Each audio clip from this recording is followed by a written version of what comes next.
Welcome to Flavors of Thailand.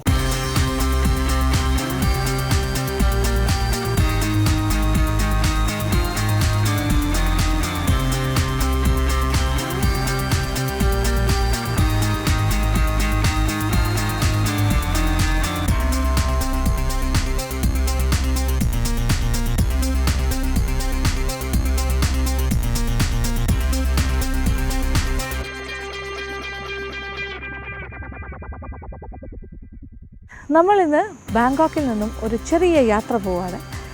ബാങ്കോക്കിൻ്റെ വിശേഷങ്ങളെല്ലാം ഏതാണ്ട് കണ്ടു തീരാറായി. ഇനി നമ്മൾ പോകുന്നത് ഇവിടെ നിന്നും ഫ്ലൈറ്റ് മാർഗം തായ്ലൻഡിൻ്റെ മറ്റൊരു ഭാഗത്തേക്ക്. തായ്ലൻഡിൻ്റെ മറ്റൊരു ഭാഗം എന്ന് പറയുമ്പോൾ ഒരുപാട് സ്ഥലങ്ങളുണ്ട്. അതിൽ one of the most beautiful ഒരു ലൊക്കേഷനാണ്. അത് പേര് ക്രാബി.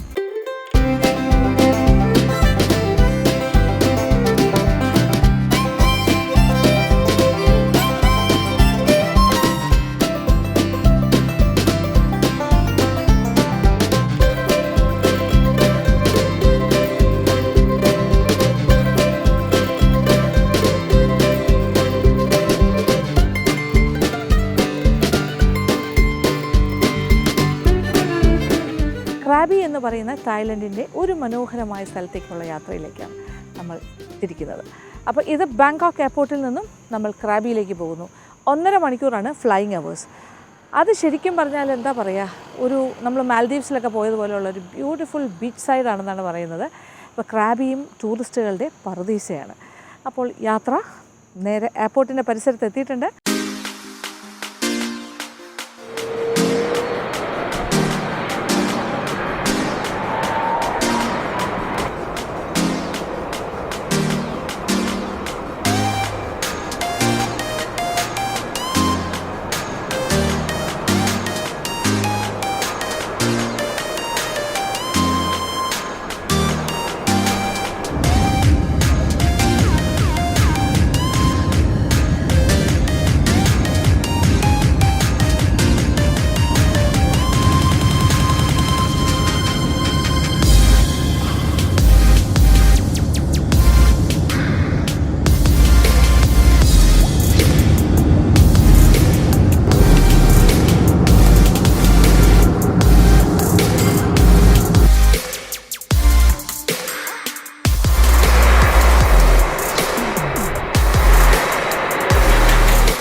അങ്ങനെ വളരെ കുറച്ച് സമയം കൊണ്ട് നമ്മൾ ക്രാബി എന്നുള്ള മനോഹരമായ ഡെസ്റ്റിനേഷൻ പോയിൻറ്റിൻ്റെ എയർപോർട്ടിൻ്റെ അവിടെ എത്തി നിൽക്കുകയാണ്. അപ്പോൾ ബാങ്കോക്ക് ടു ക്രാബി 1.5 മണിക്കൂറാണ് നമ്മൾ ഫ്ലൈയിങ് ടൈം. അതായത് ഫ്ലൈറ്റിൽ വരികയാണെങ്കിൽ 1.5 മണിക്കൂർ. വന്നതേ അറിഞ്ഞില്ല, 1.5 മണിക്കൂർ പെട്ടെന്ന് തന്നെ പോയി. ഡൊമസ്റ്റിക് ഫ്ലൈറ്റാണ്, അധികം എക്സ്പെൻസീവ് ഒന്നുമല്ല. എനിക്ക് തോന്നുന്നു ബാങ്കോക്കിൽ നിന്നും ക്രാബിയിലേക്ക് ഏതാണ്ട് ഒരു 5,000 ആ ഒരു റേഞ്ചിലൊക്കെ നമുക്ക് ടിക്കറ്റ് എടുക്കാൻ സാധിക്കും. അപ്പോൾ ഇത് ഭയങ്കര വ്യത്യസ്തമായ ഒരു ആംബിയൻസാണ് ഇവിടുത്തെ കാണുന്നത്. മലനിരകളും ഒക്കെ കാണുന്നു. ഫ്ലൈറ്റ് വന്ന് ഇറങ്ങുന്ന ആ ഭാഗമൊക്കെ എത്തിയപ്പോൾ ശരിക്കും പാം ട്രീസ് ആയിരുന്നു. താഴേക്ക് നോക്കുമ്പോൾ ഫുൾ പാം ഓയിൽ പ്രൊഡ്യൂസ് ചെയ്യുന്ന പാം ട്രീസ്, അതിൻ്റെ ഒരു കൃഷി ഏരിയാസായിട്ടാണ് കണ്ടത്. കംപ്ലീറ്റ് കണ്ടില്ലേ മലനിരകളിന് മനോഹരമായ ബ്യൂട്ടിഫുൾ ആയിട്ടുള്ള ബ്ലൂ സീ ഭാഗത്തേക്കൊക്കെയാണ് നമ്മൾ പോകുന്നത്. അപ്പോൾ ഇനിയുള്ള കുറച്ച് ദിവസങ്ങൾ നമ്മൾ ക്രാബിയിലായിരിക്കും. അപ്പോൾ ക്രാബി വിശേഷങ്ങൾ കാണാം. ക്രാബി എന്ന് പറഞ്ഞാലും തായ്ലൻഡിൻ്റെ ഭാഗമാണ്.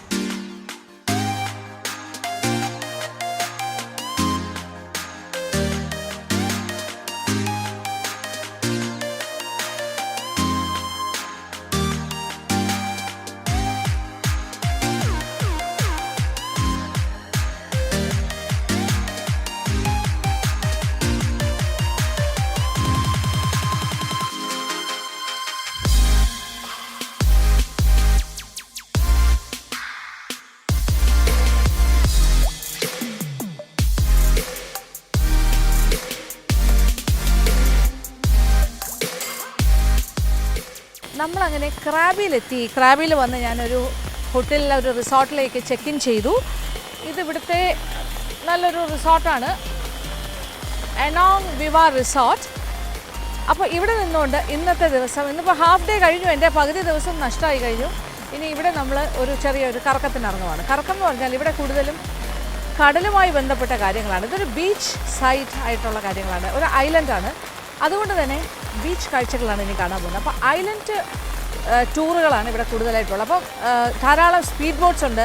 അപ്പോൾ 4 ഐലൻഡ് ട്രീ ഐലൻഡ്സ്, പിന്നെ എന്താ പറയുക ഫിഫി ഐലൻഡ് ടൂർ, ഇങ്ങനെ പല പല പല ടൂറുകളുണ്ട്. അപ്പോൾ നമ്മൾക്ക് കുറച്ച് ഇഷ്ടത്തിനനുസരിച്ച് പോകാനാണെങ്കിൽ നമ്മളൊരു പ്രൈവറ്റ് ടൂർ തന്നെ ഓർഗനൈസ് ചെയ്യണം. അപ്പോൾ ഒരു പ്രൈവറ്റ് സാധാരണ ലോങ് ടെയിൽ ബോട്ട് എടുത്ത് പോവുകയാണെങ്കിൽ നമുക്ക് കുറച്ചുകൂടി എളുപ്പമാണെന്നാണ് പറയുന്നത്. അപ്പോൾ ഞാൻ ഈ റിസോർട്ടിൻ്റെ ഏരിയയിൽ നിന്നും ഇറങ്ങുകയാണ്. പക്ഷേ ഭയങ്കര മഴ. ഞാൻ വന്നപ്പോൾ നല്ല വെയിലായിരുന്നു, പക്ഷേ ഇപ്പോൾ ക്ലൈമറ്റ് എല്ലാം മാറി, മഴയായി കഴിഞ്ഞു. കുടയൊക്കെ ആയിട്ട് ഇറങ്ങാണ്. എന്തായാലും നമുക്ക് സമയം തീരെയില്ലല്ലോ. അപ്പോൾ ഇനി ഇവിടെ നിന്ന് നടന്ന് കുറച്ചങ്ങോട്ട് പോകുമ്പോൾ ടുക് ടുക്ക് എന്ന് പറഞ്ഞാൽ ഇവിടുത്തെ ഓട്ടോറിക്ഷാസ് ഉണ്ട്. അതിന് ഏതെങ്കിലും ഒരു ടുക് ടുക്ക് കണ്ടുപിടിക്കണം. അതിൽ കയറിയിട്ട് നമുക്ക് ലോങ് ടെയിൽ, വള്ളം പോലെ ഇരിക്കുന്ന ബോട്ട്സ് ഉണ്ട്. അത് ഒരു സ്ഥലത്താണ് പാർക്ക് ചെയ്തിരിക്കുന്നത്. അത്തരം ഒരു സ്ഥലത്തേക്ക് പോയിട്ട് അവിടുത്തെ ബോട്ട് ഡ്രൈവേഴ്സുമായിട്ടൊന്ന് സംസാരിച്ച് ഒന്ന് ബാർഗെയിൻ ചെയ്ത് നമ്മൾക്കൊരു 3 ഐലൻഡ് ടൂർ ഒന്ന് നടത്താൻ പറ്റുമെന്ന് നോക്കാം. അപ്പോൾ ഞാൻ എന്തായാലും ഈ റോഡിലൂടെ ഒന്ന് നടക്കാൻ പോവാണ്. ടുക് ടുക് വാഹനം തേടിയുള്ള യാത്രയാണ്.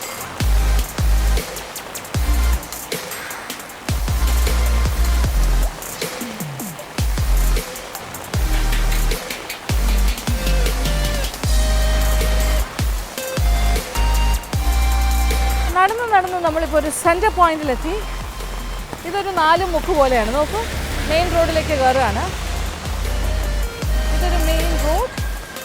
ഇതിൻ്റെ 2 സൈഡിലും ഷോപ്സാണ്, കംപ്ലീറ്റ് ഈറ്ററീസാണ്. ധാരാളം കുഞ്ഞു കുഞ്ഞു റെസ്റ്റോറൻറ്റ്സ്, ടാറ്റൂസിൻ്റെ സ്ഥലങ്ങളുണ്ട്, റിസോർട്ടുകളുണ്ട്, സ്പാ സെൻറ്റേഴ്സ് ഉണ്ട്, massage, body massage, food massage എല്ലാം ഉണ്ട്.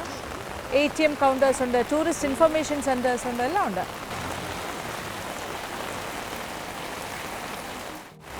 ടുക് ടുക്കിനെ മാത്രം കാണുന്നില്ല, ഒരു ടുക് ടുക്കും വരുന്നില്ല. കാര്യം മഴ ആയതുകൊണ്ടാണെന്ന് തോന്നുന്നു, കുറച്ച് ക്ഷാമമാണ് ടുക് ടുക്കിന്. നോക്കാം, കുറച്ച് നേരം ഇവിടെ വെയിറ്റ് ചെയ്യാം, ഏതേലും വരും.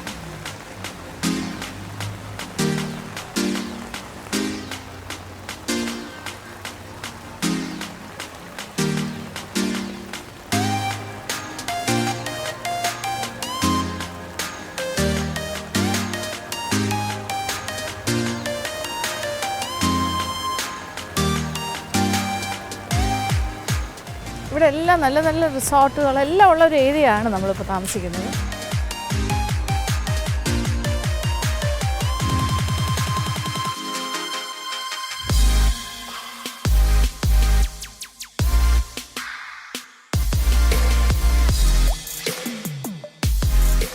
ഇങ്ങനെ വെറുതെ ഒരു നടക്കാനും പറ്റിയ ഒരു റോഡാണിത്. ഒത്തിരി കാര്യങ്ങളുണ്ട്. കണ്ടില്ലേ, ടൂറിസ്റ്റ് ഇൻഫർമേഷൻ സെൻറ്റേഴ്സ് എവിടെയുണ്ട്. ചുറ്റോട് ചുറ്റും ധാരാളം റെസ്റ്റോറൻറ്റ്സുമാണ്.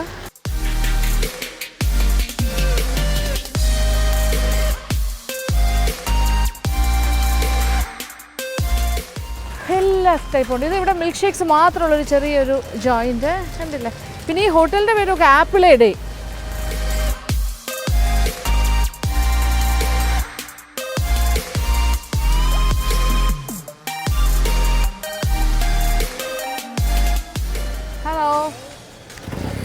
അങ്ങനെ കണ്ടുപിടിച്ചു ഒരു long tail boat ticket place. അപ്പോൾ ഇവിടുത്തെ രസം എന്താ അറിയാമോ, ഇവിടുത്തെ ടുക് ടുക്ക് വ്യത്യാസമുണ്ട്. ഒരു സ്കൂട്ടറാണ്, സ്കൂട്ടറിൻ്റെ സൈഡിൽ ഇങ്ങനെ അറ്റാച്ച് ചെയ്ത് വെച്ചിരിക്കുവാണ് ഇരിക്കാനുള്ള സ്ഥലം. അതാണ് ഇവിടുത്തെ ടുക് ടുക്ക്. ഭയങ്കര ഡിഫറെൻ്റ് ആണ്. ഇതെങ്ങനെയുണ്ട്, നല്ല രസമില്ലേ? ഇതാണ് ഇവിടുത്തെ ടുക് ടുക്ക്.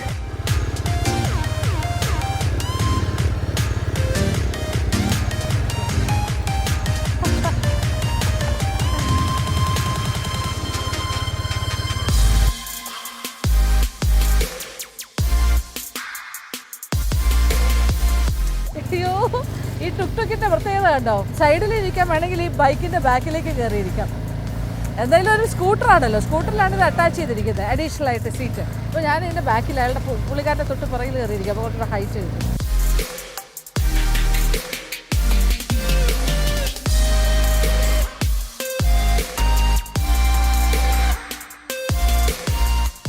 അപ്പോൾ മഴയാണെങ്കിലും പ്രശ്നമൊന്നുമില്ല, നല്ല റൂഫുണ്ട്. ഞാൻ ബൈക്കിൻ്റെ ബാക്കിൽ ഇരുന്ന് പോവുകയാണ്. പക്ഷേ അങ്ങനത്തെ ഒരു ബൈക്കിൻ്റെ ബാക്കിലിരുന്നാണ് പോകുന്നതെങ്കിലും വേറൊരു രീതിയാണല്ലോ, ഒരു ഓട്ടോറിക്ഷയിൽ പോകുന്ന പോലെ തന്നെയാണ്. റൂഫൊക്കെ ഉണ്ട്.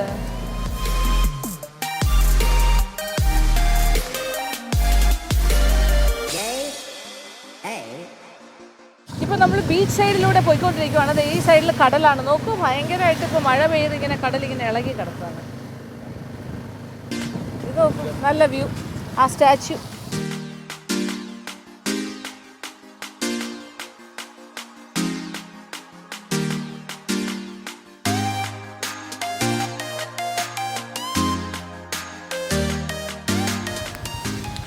Okay. 100. Oh, sorry. Thank you. അങ്ങനെ നമ്മൾ എത്തിയിരിക്കുകയാണ്. ഇവിടെ മണി എക്സ്ചേഞ്ച് ഉണ്ട്, കുറച്ച് പൈസ എക്സ്ചേഞ്ച് ചെയ്യണം. പിന്നെ ടിക്കറ്റ് കൗണ്ടർ ഇവിടെ തന്നെയാണ്, ലോങ് ബോട്ട് ടിക്കറ്റ് കൗണ്ടർ.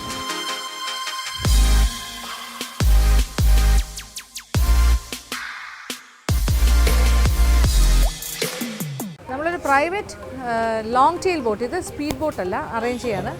അപ്പോൾ നമ്മളുടെ ഇഷ്ടത്തിന് പോയി വരാം. അപ്പോൾ ഇവിടെ പോകുന്ന ഇപ്പോൾ 4 ഐലൻഡ് ടൂറാണ് എടുക്കുന്നത്. That is Tup island, Poda island, chicken island and Railay beach. ഇത്രയും സ്ഥലങ്ങളിലേക്ക് പോകുന്നു. അപ്പോൾ അതനുസരിച്ചിട്ടുള്ള പൈസ.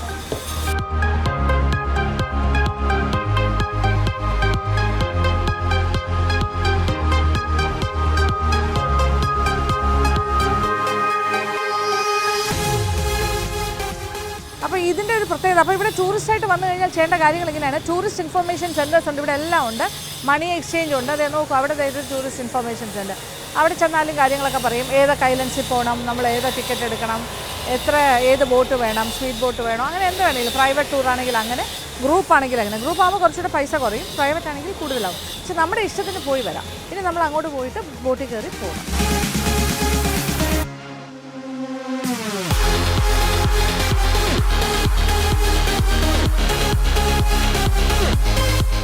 ഇനി നമ്മൾ ബീച്ച് സൈഡിൽ വെയിറ്റ് ചെയ്യാണ്. പക്ഷേ കടലിങ്ങനെ ഇളകി കിടക്കുവാണേ, മഴയൊക്കെ പെയ്തിട്ടേ ഭയങ്കരമായ പ്രക്ഷുബ്ധമായ കടലാണ്. ഈ കടലിലൂടെ നമ്മൾ ലോങ് ടെയിൽ ബോട്ടിൽ പോകാൻ പോകണം. അഡ്വഞ്ചർ നമ്മൾക്ക് ഇഷ്ടമുള്ള കാര്യമാണ്. ഇപ്പോൾ എന്താ പറയുക, നമ്മൾ ലക്ഷദ്വീപിലും ആൻഡമാൻസിലൊക്കെ ഇപ്പോൾ കുറേ അഡ്വഞ്ചർ ട്രിപ്പ് നടത്തിയതാണ്, അതുകൊണ്ട് കുഴപ്പമില്ല. എങ്കിലും yes, we are going, you are the boat yes. There? Okay, we have to go by? Okay. അതെ, ഇങ്ങനെ ഡയറക്റ്റ് അല്ല, ഇവിടെ നിന്നൊരു വാനിൽ നമ്മളെ അവിടെ കൊണ്ടുപോകും. അപ്പോൾ വാൻ വെയിറ്റ് ചെയ്യാണ്, ഡ്രൈവർ ഒന്ന് വിളിച്ചു.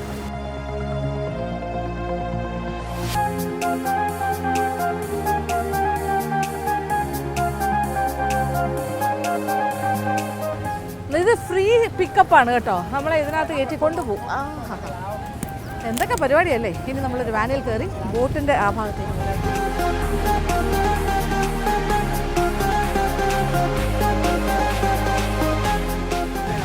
ടുക്ടുക്ക് കയറി വരുന്നു, ടിക്കറ്റ് എടുക്കുന്നു, പിന്നെ അത് ഇതേ ഇപ്പോൾ ഒരു വാനിൽ, മിനി വാൻ പോലത്തെ ഒരു കാര്യത്തിൽ നമ്മളെ കൊണ്ടുപോവാണ്. ബോട്ട് എവിടെ നിന്നാണ് കയറുന്നത് അവിടുത്തെ. One more.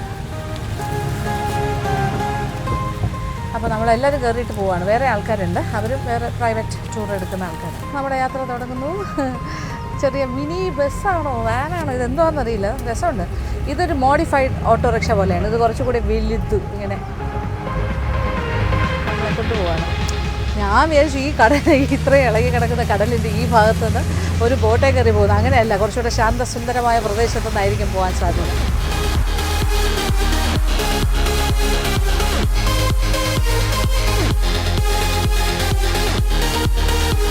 ഇച്ചിരി ദൂരം ഉണ്ടെന്ന് തോന്നുന്നു പോകാനായിട്ട്. നമ്മൾ കുറച്ച് വാഹനത്തിൽ തന്നെ കൊണ്ടുപോകുന്നത് അതുകൊണ്ടാണ്, വാക്കിംഗ് ഡിസ്റ്റൻസ് അല്ല. ഞാൻ എന്തായാലും ഭയങ്കര എക്സൈറ്റഡ് ആണ്, എന്താണെന്ന് അറിയാനുള്ളൊരു ആകാംക്ഷ. ഈ 4 ഐലൻഡ് ടൂർ എന്നൊക്കെ പറഞ്ഞിട്ട് ബ്രോഷർ കണ്ടു. പിന്നെ അതുപോലെ ഇത് സാധാരണഗതിയിൽ നമ്മളൊരു കണ്ടക്റ്റഡ് ടൂറായിട്ട് ഒരു ഗ്രൂപ്പിൻ്റെ കൂടെ പോകുകയാണെങ്കിൽ ഇതൊരു 1 ഡേ ടൂറാണ്, രാവിലെ പോയി വൈകുന്നേരം വരുന്നത്. ഇതിപ്പോൾ നമ്മുടെ ഇഷ്ടത്തിനായതുകൊണ്ട് നമ്മൾ ഉച്ചയ്ക്കാണ് ഇറങ്ങുന്നത്. 6 മണിക്ക് മുന്നേ തിരിച്ചെത്തുകയും വേണം. എത്ര സമയം കിട്ടും എന്നറിയില്ല ഈ ഐലൻഡ്സിൽ.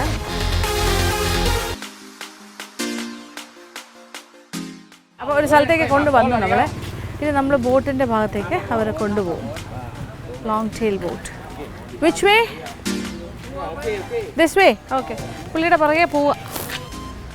ഇവിടെയാണ് കണ്ടോ എല്ലാ വള്ളമൊക്കെ ഇട്ടിരിക്കുന്നത്. അപ്പോൾ നമ്മൾ വള്ളത്തിൽ കയറുന്ന ലോങ് ടെയിൽ ബോട്ടിൽ കയറുന്ന ഭാഗത്തേക്ക് പോവാണ്. ഇവിടെ എല്ലാം പാർക്ക് ചെയ്തിരിക്കുന്ന നോക്കും, നേരെ കടലിലേക്കാണ്.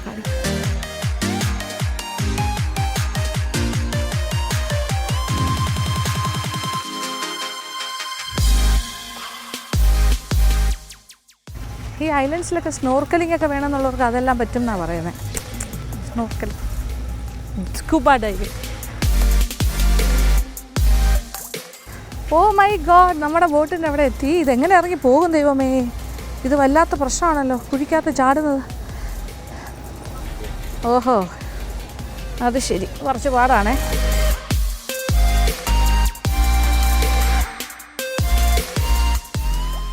ഏതാണ്ട് ഫിഷിംഗ് ബോട്ടിൻ്റെയൊക്കെ ഒരു മോഡലാണ്.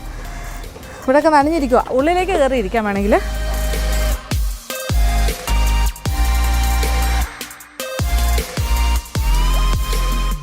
കണ്ടല്ലോ, നമ്മൾ ലോങ് ടെയിൽ ബോട്ടിൻ്റെ അകത്ത് കയറി കഴിഞ്ഞു. ഈ ലൈഫ് ജാക്കറ്റ്സൊക്കെ ഇതിനകത്ത് വെച്ചിട്ടുണ്ട് അവർ. കടലിലൂടെയാണ് യാത്ര. അപ്പോൾ നമ്മൾ 4 ഐലൻഡ് ടൂറ് നടത്താൻ പോവാണ്. 4 ദ്വീപുകൾ കാണാനുള്ള യാത്രയാണ്. ലോങ് ടെയിൽഡ് ബോട്ട് ഇതിലാണ് പോകുന്നത്. പ്രൈവറ്റ് ടൂറാണിത്.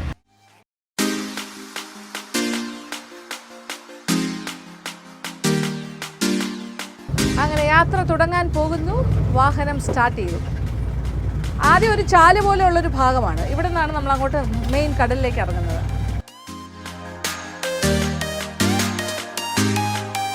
നമ്മളുടെ വാഹനം യാത്ര തുടങ്ങിയിരിക്കുകയാണ്. നല്ല രസമുണ്ട്.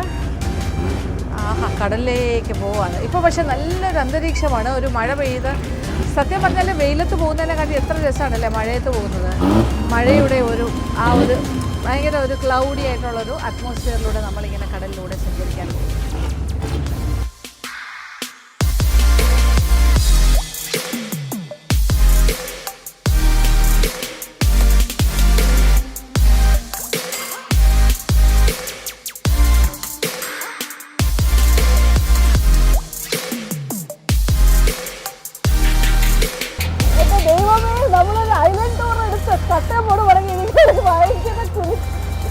കടല് പ്രക്ഷുബ്ധമാണ്. പേടിച്ച് വരച്ചിരിക്കുകയാണ്. നോക്കിക്കോളൂ, ഒരു രക്ഷയില്ല. ബോട്ട് കിടന്ന് ഇങ്ങനെ ആടി ഒളിയാണ്. എനിക്ക് സത്യത്തിൽ നല്ല പേടി. ഞാൻ സാധാരണ ലൈഫ് ജാക്കറ്റ് ഒന്നും ഇടുന്ന ആളല്ല, ഭയങ്കര മടിയാണ്. പക്ഷെ ഞാൻ അറിയാതെ ലൈഫ് ജാക്കറ്റൊക്കെ എടുത്തിട്ടു. പക്ഷെ ഭയങ്കരമായിട്ട് കിടന്ന് ലാഞ്ചുന്നുണ്ട്. പുള്ളിക്കാരന് ഒരു ഭാഷ അറിയത്തില്ലല്ലോ. എന്തോ ചോദിക്കാനാ, ഡേഞ്ചർ ഡേഞ്ചർ എന്ന് വെച്ചിട്ട് പുള്ളി ഒന്നും പറയുന്നില്ല. ആ ഊ ഈ എന്നൊക്കെ പറഞ്ഞു. ഇപ്പോൾ പിടിക്കാൻ ഒരു നിമിഷം ഇരിക്കാനും പറ്റില്ല. നമ്മുടെ ക്യാമറ താഴെ വീട് കിടക്കുന്നത് അവിടെ നിന്നിട്ടാണ് ഷൂട്ട് ചെയ്തത്. ബോട്ടിൽ കാണാൻ പറ്റുന്നില്ല. നിങ്ങളൊരു കാണിച്ചു തരാനായിട്ട്. ഇതാണ് അവസ്ഥ. കടലിൻ്റെ ഈ പ്രദേശത്തെല്ലാം കണ്ടില്ലേ, മലനിരകളാൽ ചുറ്റപ്പെട്ട് കിടക്കുകയാണ്. വലിയ വലിയ പാറയാണ്. ദൈവമേ, ഞാനിവിടെ സർക്കസ് കാണിച്ചിരിക്കും. സത്യത്തിൽ ഭയങ്കരമായിട്ട് പേടിയാവുന്നുണ്ട്. നമ്മൾ കുറച്ച് അഡ്വഞ്ചറസ് ഒക്കെ ആണെങ്കിലും കടലിനോടല്ലേ നമ്മൾ കളിക്കുന്നത്. പക്ഷെ വേറെയും ബോട്ട്സൊക്കെ പോകുന്നുണ്ട്. ഇതേ അനുഭവം തന്നെ ആയിരിക്കും അവർക്കും എല്ലാം. ഈ സൈഡിലൊക്കെ ബോട്ട്സ് വേറെയും പോകുന്നുണ്ട് ആൾക്കാരുമായിട്ട്.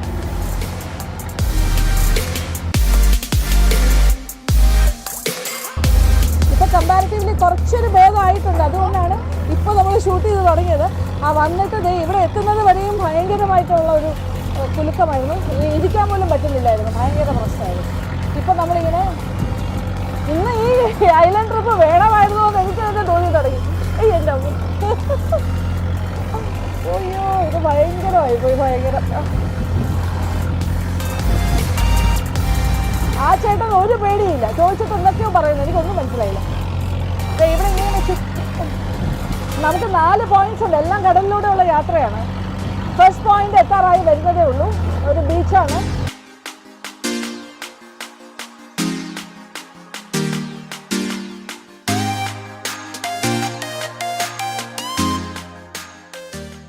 അപ്പോൾ നമ്മളിപ്പോൾ ഏതാണ്ട് അഡ്വഞ്ചർ അവിടെ നിന്ന് ഇപ്പോൾ ഇച്ചിരി ശാന്തമാണ് സംഗതികൾ. കാര്യം സ്പീഡൊക്കെ കുറഞ്ഞു.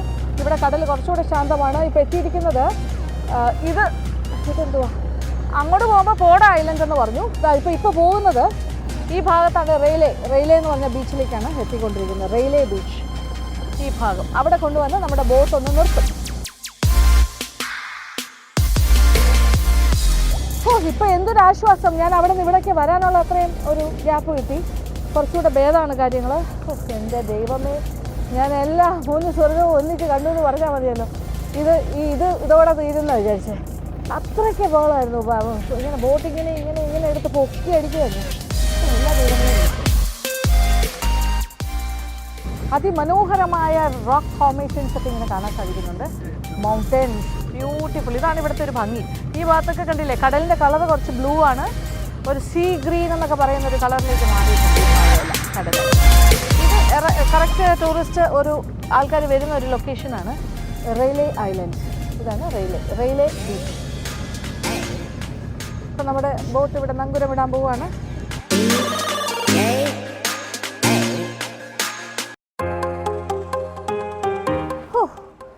എന്തൊരു ശാന്തമായ കടലിപ്പോൾ. ഇങ്ങനെയൊന്നും അല്ലായിരുന്നു കേട്ടോ ഈ കടലിൻ്റെ സ്വഭാവം. ഇപ്പോൾ ഭയങ്കര പറ്റിപ്പാണ്. ഇപ്പം നല്ല കൂൾ. ഇപ്പം വെള്ളം ഇങ്ങനെ തുഴഞ്ഞ് നടക്കുന്ന പോലെയായി.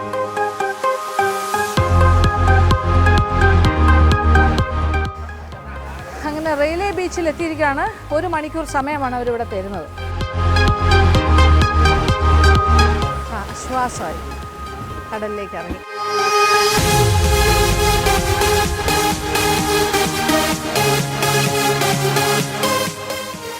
അങ്ങനെ റെയിൽവേ ഐലൻഡിലേക്ക് നമ്മൾ എത്തിയിരിക്കുകയാണ്. നോക്ക്, ഇവിടെ ഒന്നും വെള്ളത്തിന് കാഴ്ചയേ ഇല്ല. നല്ല ഷാലോ വാട്ടർ. ഇവിടെ എല്ലാം ബോട്ട്സ് കൊണ്ടൊന്നും ഇങ്ങനെ അടിച്ചിരിക്കുന്നുണ്ട്. ബ്യൂട്ടിഫുൾ ആയിട്ടുള്ള മൗണ്ടൻ.